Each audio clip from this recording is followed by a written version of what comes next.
Assalamualaikum and good greetings. So I will be watching a video by Robert Carter today, and this video is titled My Journey to Islam 12 Years Since Reverting. Right, so if I understand the title correctly, it has been 12 years he became a Muslim, but he will be telling why or his journey towards Islam.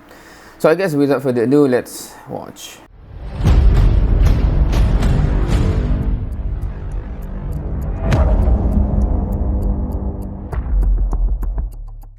Assalamu alaikum. I'm here today at the Hagia Sophia Grand Masjid in Istanbul, and it's a spiritual journey for me for several reasons. Firstly, to visit this great historical site since its reconversion into a mosque, but also it's the 12th year since my Shahada, the day in which I became a Muslim, and alhamdulillah I've been a happy one ever since. Since it's been over a decade since my journey brought me towards Islam, I thought now was the perfect opportunity to film a video explaining my journey to the religion of peace, as it's probably the most regular question that I get asked by brothers and sisters once they find out, alhamdulillah, I am a Muslim. So I've been a Muslim for over 10 years now. By the way, so when I was in Istanbul, is it last year? This is not a masjid yet. This is not a mosque yet, right? Because this is a recent event. I think the conversion of the how is it pronounced correctly? Hagia Sophia or something? Hagia Sophia. But now it is a mosque apparently, and as well as a tourist attraction, as you can see in this video. Now, and obviously one of the most often questions that are asked by brothers and sisters is, what brought you towards Islam? I was about 16, 17 at the time when I accepted Islam as the one true religion, and many people are surprised because it's quite a young age for someone to make such an important, massive decision.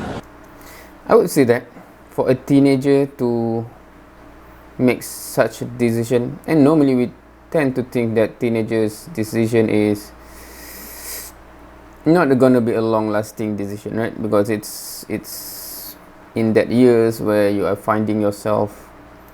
I originally come from a typical English background. My family would have been considered agnostic, but they came from a Church of England tradition originally. But obviously religion in England, particularly the Church of England, is not very strong anymore and is known to be quite a failing, dying religion in many ways, and most English people, I don't think, would consider themselves to be religious at all. And if they are, then it would only be a minor part of their lifestyle. Growing up, obviously, So Church of England, is it a denomination of Christianity or is it something else? I have no idea, but if anyone knows. Felt that there was like a gap in my soul. You know, there was a missing piece of my puzzle, my life puzzle. And I was always religious. I always believed in God, but of course I didn't particularly practice religion other than an occasional solitary prayer, and put my faith in God to provide for me and make things go well in my future.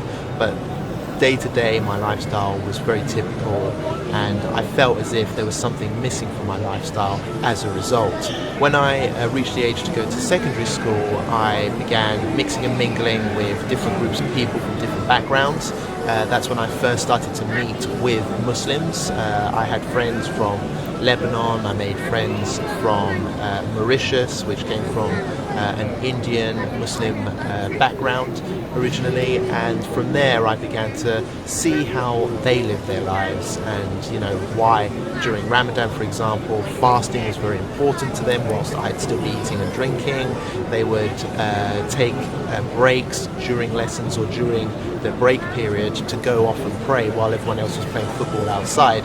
So obviously I began to wonder, why are my friends doing this stuff? Why are they leaving us, leaving a fun game of football, not eating during Ramadan, praying, fasting, all this type of stuff, reading the Quran. They were studying Arabic as well, classes which I weren't involved in. And that's when I began to ask them, where are you going, bro? What's going on? Why are you doing this? Why do Muslims do that? And slowly over the years, I began to learn more and more about Islam. And I began to realize something quite amazing, that everything Muslims do is for the benefit of themselves, either spiritually, physically, or mentally. Everything that Islam teaches has a benefit to it. So, if I follow this correctly, that is still in the secondary school. That to me, that is interesting, because as I can recall, I haven't yet watched a video where someone tell that the experience in school, basically in school level, seeing other Muslim kids having an effect that actually leads towards the revision towards Islam, right? So that is interesting to observe, because that is an issue or question really about Muslim kids in the Western world, right? When they go to school, who is influencing who, right? Because normally the worry is that the Muslim kids will be influenced by the surrounding, right? And they will not be strong enough, etc. Because that's the normal worry, and it happened a lot, I would say. But in this case, it is interesting because they live their life as a Muslim, and he is influenced by these Muslim kids. Obviously, it wasn't long before I was introduced to the Quran as an inquisitive individual who loved to learn about cultures and religion. Once you ask a brother about Islam, it's not very long before they start to talk about the Quran, the miracles of the Quran, and why the Quran is so important. And it was at this point which I think my life really began to change, because obviously the Quran and Quranic Arabic is a beautiful language. So when I began to listen to the Quran, it began to open up a whole new world to me. It fascinated me. I absolutely just loved to listen to it. It's a beautiful, beautiful language. And then I began to learn about the miracles of the Quran, the miracles of the Prophet of Islam, Muhammad, peace and blessings be upon him, and all the amazing things that he brought to humanity, how he transformed the Middle East and liberated an oppressed, subjugated people, and that his message was not just for the Arabs, it was for the whole of humanity, and that Islam, how it spread, how the miracles of the Quran converted so many people so quickly, and the fact that the Quran offers gifts, wisdoms and gems that we can use in today's life as well. So many of the messages of the Quran we can use and learn from. It also teaches you how to live a humble, modest but healthy and productive lifestyle, and how to build a beautiful society. And I think that when I began to learn the miracle that is the Quran, I began to really understand, okay, not only do I have a belief system which works and is practical, which the Muslims adhere to, but there is actually proof that God exists. The Quran is literally unquestionable proof, in my view, that God and greater power does exist in this universe, and we are a creation of the Creator, which is Allah subhanahu wa ta'ala. So eventually the day came where I decided, you know what, I feel like a Muslim, I love Islam, I love the message that Islam teaches. I decided, okay, do you know what, I want to become a Muslim. Again, I was about 16, 17 at the time, so it was a big decision, but I knew it was the right one for me. I told my family, I got my mum involved, she came to my Shahada. She admitted that she was a bit nervous at first, because obviously this was post 9/11. She didn't quite know the people I was with and who were teaching me Islam and why I was doing it. 12 years ago, meaning 2008, is it? This is the second time I think I heard a story where the Shahada involved the parent. But alhamdulillah, once she met my friend, she saw how Islam made me a better person and improved my life, alhamdulillah. She then realized and has been happy ever since. Of course, this is just a very small piece of the full story. I could talk on this for probably a number of hours about my love for Islam, what brought me to Islam, but the short answer I can give you is that I've been Muslim for 12 years now. I'm very happy that I'm Muslim. It's a huge part of my life. I identify as a Muslim probably more than I identify as being English or British. And okay, what he just said there, that tend to be, I think, from what I read and how people express themselves, the scariest, not the scariest, meaning what worries many Westerners, I think, is that because when someone becomes a Muslim, it becomes your biggest identity, that even take you out from your Western values, obviously, especially when it is contradicting each other, right? Because he just said that as a Muslim, and that's normal for us to see. Like, I identify myself as a Muslim more than as a Malaysian, for example, right? It's normal for us to say because that's define us. However, for the other looking from the outside, right? Sometimes that scares them. I think it is because the idea that propagated by certain so-called Muslim, extremists, etc., that uses that as a weapon or as a I don't know, a claim, is it, or something that they say that is linked towards their certain action that disrupt a nation's harmony or whatever, right?